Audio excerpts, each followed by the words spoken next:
wide receiver tandem in the National Football League. I'm looking at all of those things, Mina, and I'm saying, excuse me, it will help Jalen Hurts. It'll help him look very good, unless somebody like Mina is in the film room at NFL Films and at a home and at ESPN Studios, and she's saying, yeah, he got these yards, but this was on just a little screenplay right here. We ain't gonna give him credit for that. Unless that's what's gonna happen, I think statistically, Jalen Hurts is gonna look pretty damn good. If we're talking about Jalen Hurts playing at an MVP level, I don't think the addition of the screen game is going to be that significant, at least in terms of fixing what we saw last year. Stephen A., you laid out the situation. The personnel was great last year. Yes, they added Dotson. That's nice as a wide receiver 3. But largely, they had, I don't think you could argue the offensive line would be better without Jason Kelce at center. But it was an excellent situation from a talent perspective last year. The problem was the play calling and Hurts himself. Right. Injuries, struggles against the blitz, the things I talked about. So when I look at this year and I ask the question, what do we need to see from this offense to get Jalen Hurts playing the way he did? It's not about Saquon Barkley. It's much more, in my opinion, about the play calling and Kellen Moore. That'll be the single biggest determinant of whether or not Jalen Hurts, in addition to his health and his own play, can return to the level we saw. Because the run game was good last year. Maybe it'll be better. And again, I think having Barkley as an outlet certainly helps. But to me, when I rank the things that need to happen for Jalen Hurts to get back to where he was, that's not that high on the list. Well, let's be very, very clear. Your opinion is not only respected, but it's appreciated and revered. So let's get that out the way first. But it's also respected and revered to the point where I'm looking for a reason to disagree, because guess what? It's a rarity that I get an opportunity to do so. And this is one of those times, Mina. And here's the reason. And here's the reason why. Take it. Because you brought Kellen Moore's there now, is he not?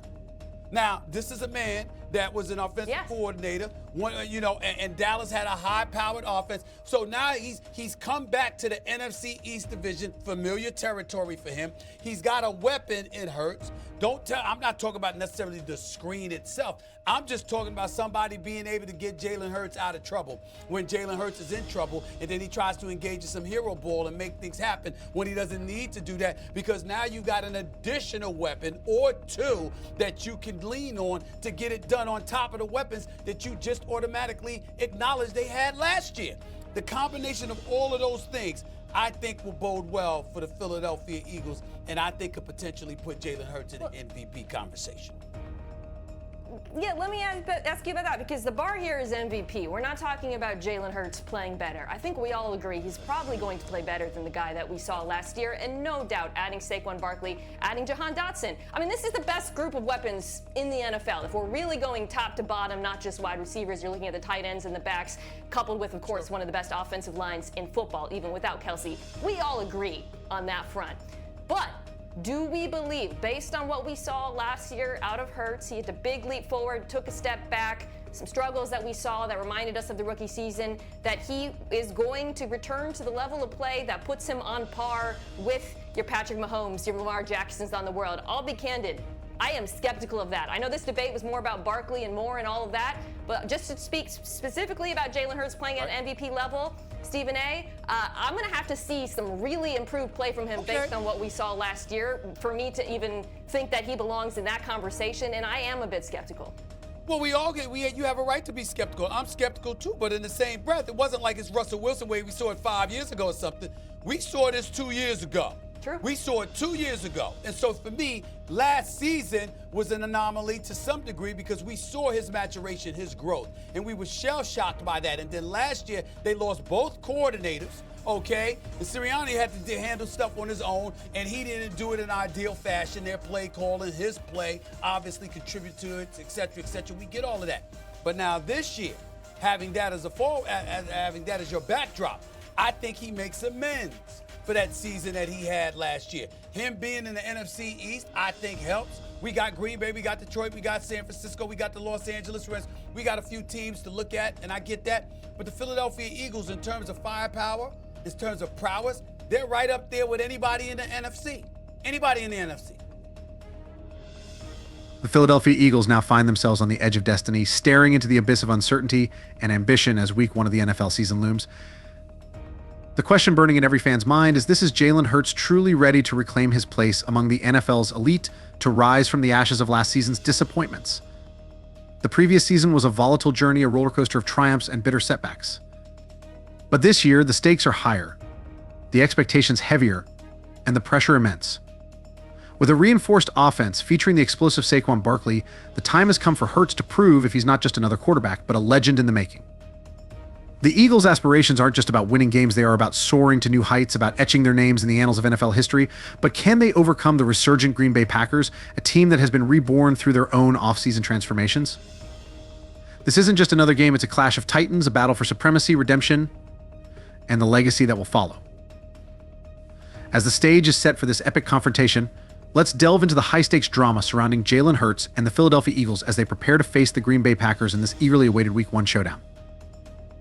Jalen Hurts, a name synonymous with untapped potential and the weight of expectations. Just 2 seasons ago, he was a revelation, throwing only 8 interceptions, a statistic that placed him among the NFL's most promising quarterbacks. But last season, that promise began to waver. With a staggering 20 interceptions, doubts started to surface.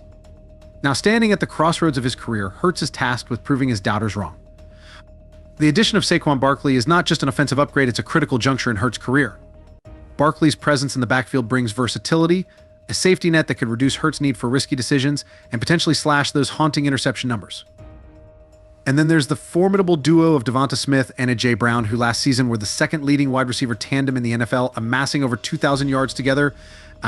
Now, with Barkley complementing their dynamic talents, Hurts is armed with the arsenal to lead what could be the most potent offense in the league. However, talent alone isn't enough to guarantee success in the ruthless world of the NFL. The real chess match happens behind the scenes in the mind of the play caller, and this is where Kellen Moore's role becomes pivotal.